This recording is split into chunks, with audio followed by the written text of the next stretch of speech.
move going to the left. And he came up. This moment right here, a slight misstep by MVP Kareem Abdul-Jabbar, sets the stage for Magic Johnson. Injuries in sports can be messy, ending the careers of great players and would have been prospects, and sometimes putting a halt to a team's title hopes. So on the 16th of May 1980, when Kareem, who had been averaging 33 points per game in the NBA Finals, suffered an ankle injury, it did not look good for the Lakers. Coming into Game 6, Paul Westhead, the head coach of the Lakers, had said, "I won't believe he's not playing until their plane lands and he's not on it."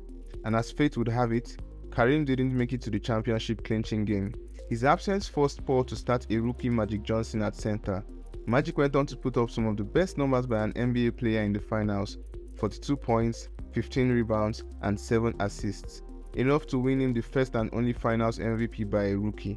It was a start to a stellar career that changed not just the fortune of the Lakers franchise, but the history of the NBA as well.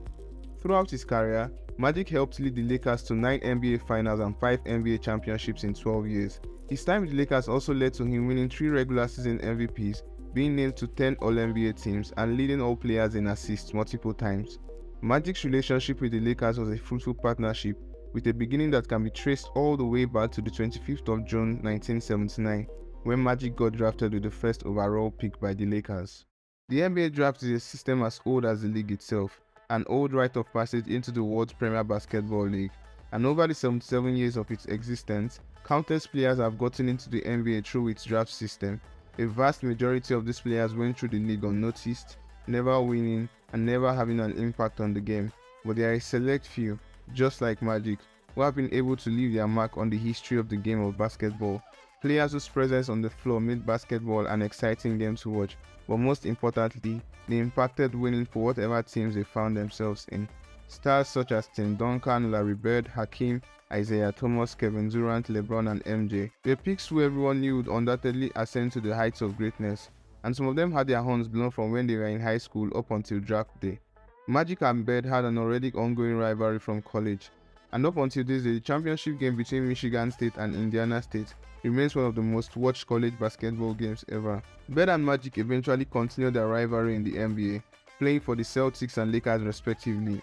They won 6 MVP awards and clinched 8 of the 10 championships available in the 80s. It is also popularly known that they brought life to a dying league as at the time. LeBron was popularly touted as the chosen one from his high school days.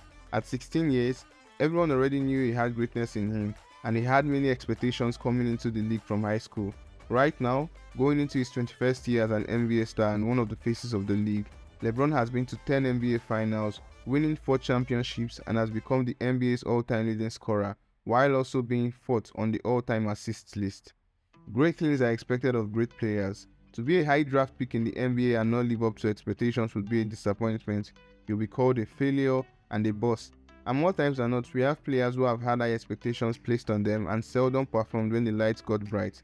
The NBA is tough, but you also have those players who no one thought would be anything more than solid role players or one-time all-stars, develop into some of the best players in their position and lead their teams to becoming the best possible version of themselves. Picking the right number 1 in a draft is hard, but picking the right player in the second round is just as hard, maybe even harder. So today, I'll be making the case for what I believe are 4 of the best second round draft picks who evolved into pillars in their teams and altered NBA history. The criteria for making it on my list is simple. A player has to be a second round pick who has been named to All-Star and All-NBA teams and also helped lead their team to an NBA championship.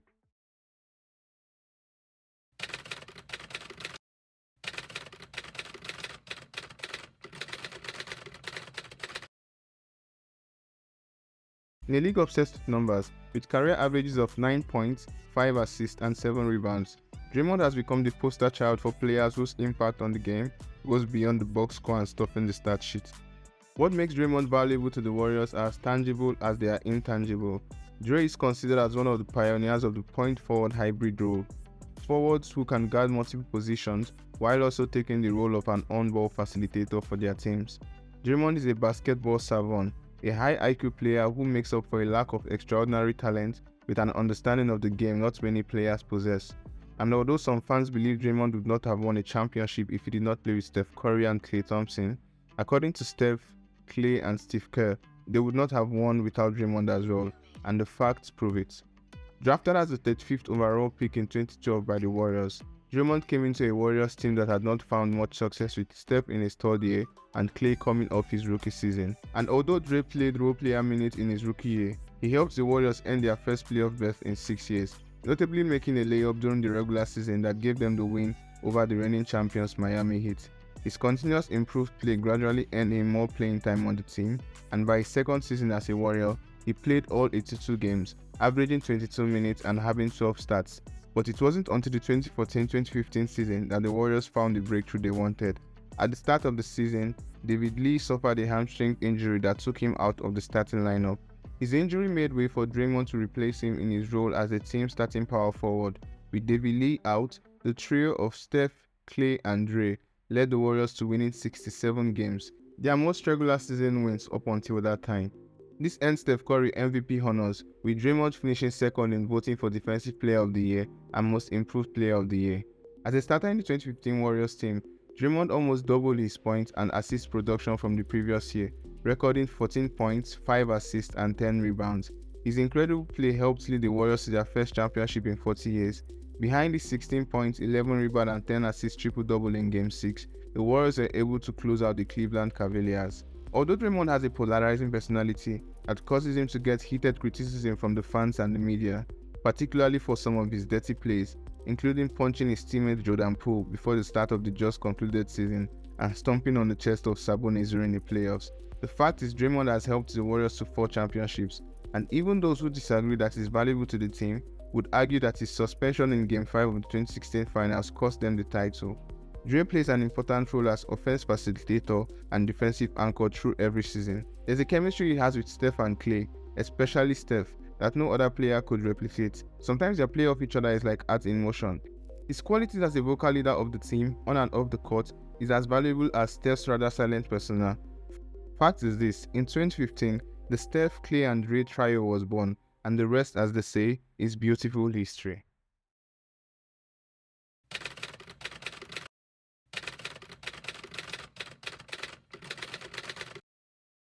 The year is 2008. In a league that had Dwayne Wade and Kobe Bryant, some argue that a 57th overall pick was the best shooting guard in the NBA.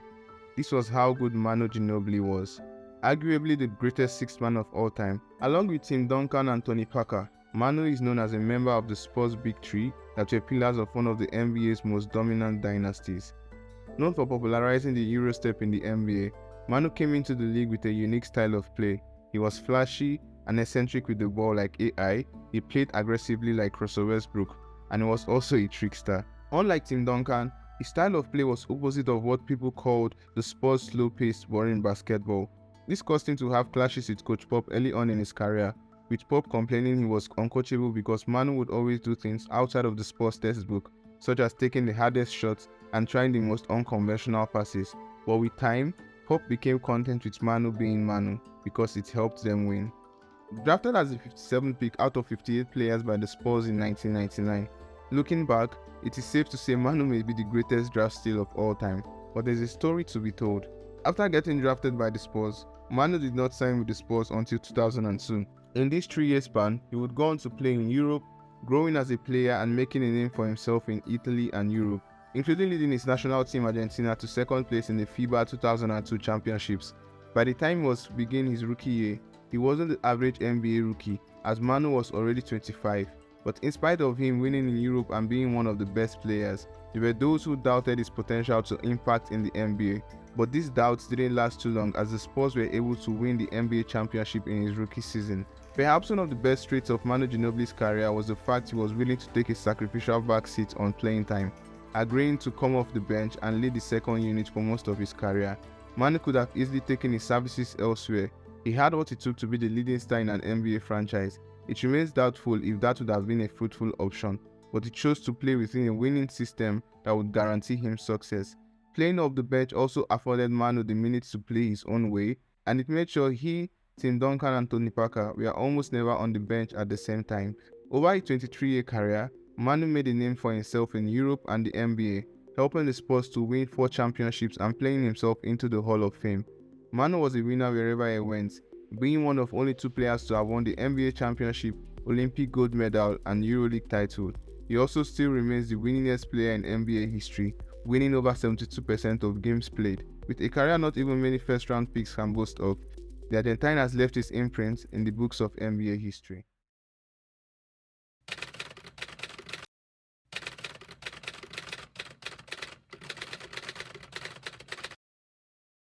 Probably the most polarizing player of all time, Dennis Rodman made a name for himself in the 90s as a controversial personality on and off the court. On the court, he was known for getting into verbal and physical assault with officials and opposing players, which caused him to frequently get ejected during games. And off the court, he easily separated himself from the crowd by dyeing his hair with a different color every other game and getting multiple piercings and tattoos on his body. However, his rather dramatic lifestyle did not stop Rodman from being the absolute competitor that he was. Before his hair coloring days with the Chicago Bulls, where he won 3 championships, Rodman was originally drafted by the Pistons in the 1986 draft with the 27th overall pick, joining a team that already had future Hall of Famers Isaiah Thomas, Joe Dumas, and Adrian Dantley. Rodman quickly rose up the ranks on what is popularly known as the Bad Boy Pistons, a team that was renowned for their unusual style of physical force to intimidate their opponents and win games. In his first year at Detroit, Rodman averaged 15 minutes a game, helping the Pistons get to the Eastern Conference Finals where they lost to the Boston Celtics in 7 games. Rodman's numbers and minutes improved by the second season, doubling his rebound per game and point per game numbers, but the Pistons still lost to the Lakers in 7 games at the NBA Finals. Despite consecutive Game 7 losses, behind Rodman's defensive and rebounding abilities, the Pistons bounced back to win back-to-back championships. Dennis spent 7 seasons in total with the Pistons, establishing himself as one of the best defenders in the league, as well as one of its better rebounders, winning both of his Defensive Player of the Year awards with the Pistons, as well as leading the league in rebounds twice. Although Rodman began his career on the Pistons and played some of his best basketball in Detroit, most fans know him for his days on the Bulls where he played with MJ and Scottie Pippen, helping them to their second three-peat. His role on the Bulls was similar to that in Detroit, defending, rebounding, and agitating other players. His best games as a Bull and probably his career was in the 1996 NBA Finals, when he secured an NBA record 11 offensive rebounds in both Game 2 and Game 6, as Chicago went on to win their first title in the three-peats. Unlike Draymond, Rodman wasn't an offensive threat throughout his career. He didn't score, he did not facilitate. For his career, he had a free throw percentage of 59%, a liability that led the Dallas Mavericks to once employ a similitude of the hack-a-shaq defensive strategy. But what Rodman lacked in offensive skill, he made up for on the defensive end. The NBA once said of him that he could shut down any player from center to guard. His skill set as a defender earned him All Defensive Honor 8 times, and he led the league in rebounding in 7 consecutive seasons. For his impact on the game of basketball and winning 5 championships, Rodman was honored as a member of the 75th anniversary team.